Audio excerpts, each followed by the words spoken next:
বা এবারের ওয়ার্ল্ড কাপে বা এই গত ওয়ার্ল্ড কাপে যে ব্রাজিলের যে শোচনীয় অবস্থা, এটা কেন হয়েছে? এটা তো অনেকে অনেক রকম বলা হয়, মানে তুমি যদি একদম বেসিক পয়েন্টে বলো, যদি ব্রাজিলের ফুটবল ধ্বংসের কারণ বলা হয়, যে বেসিক জায়গা থেকে দুইটা কারণকে প্রায়োরিটি দেওয়া হয়, কি কি বলো তো? একটা হচ্ছে কোচের সিদ্ধান্ত, আর আরেকটা হচ্ছে দেশটির অভ্যন্তরের রাজনৈতিক কিছু সিদ্ধান্ত, এটাকে ইয়ে করা হয়।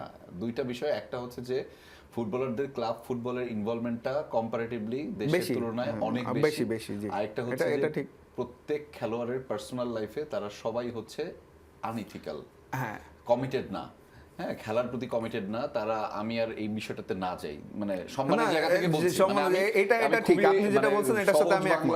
বাংলায় তো না, মানে সহজভাবে বলার চেষ্টা করেছি ব্যাপারটা, আমি আর ইনডেপথে না যাই। মানে ব্রাজিলের ফুটবল তো অবশ্যই ইন এ সেন্স আমরা যত ডিবেট করি, বলা হয় যে অনেকটা সময় যে এটা একটা সময় যে কি যোগগণিত যে টাইটেলটা দেওয়া হয়েছিল, এমনি তো দেওয়া হয়নি, একটা কারণেই দেওয়া হয়েছিল, কিন্তু সেই ফুটবল জায়গা থেকে সেটা পরাজয় যা হয়েছে, শোচনীয় অবস্থা, স্পেশালি এই দুইটা কারণ। হ্যাঁ হ্যাঁ, আপনি যেটা বললেন এটার সাথে আমি সম্পূর্ণ একমত।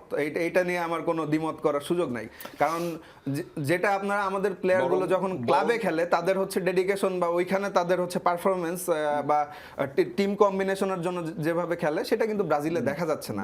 তো আমি গত পরশুদিন না গতকালকে ভিনিসিয়াসের একটা পোস্ট দেখে খুব ভালো লাগলো, যে অ্যাটলিস্ট সে এই কথাটা বলছে যে আমি আগামী বছর দেশের জন্য হলেও খেলতে চাই এবং সে লড়াইটা করে যেতে চাই, সমর্থকদের উদ্দেশ্যে তিনি বলছেন, হুইচ ইজ পজিটিভ। এরকম যদি ভিনির মতো আরো তিনজন আইসা পজিটিভলি বলতো যে আমি দেশের জন্য অ্যাটলিস্ট ফাইটটা করতে চাই আগামী ওয়ার্ল্ড কাপে, তাইলে হয়তো একটা ব্রাজিলের ফেরার সুযোগ আছে, তাইলে হয়তো 36 বছর লাগতো না। 28 বছর হবে, মানে অলরেডি 24 বছর যাচ্ছে, 28 বছর।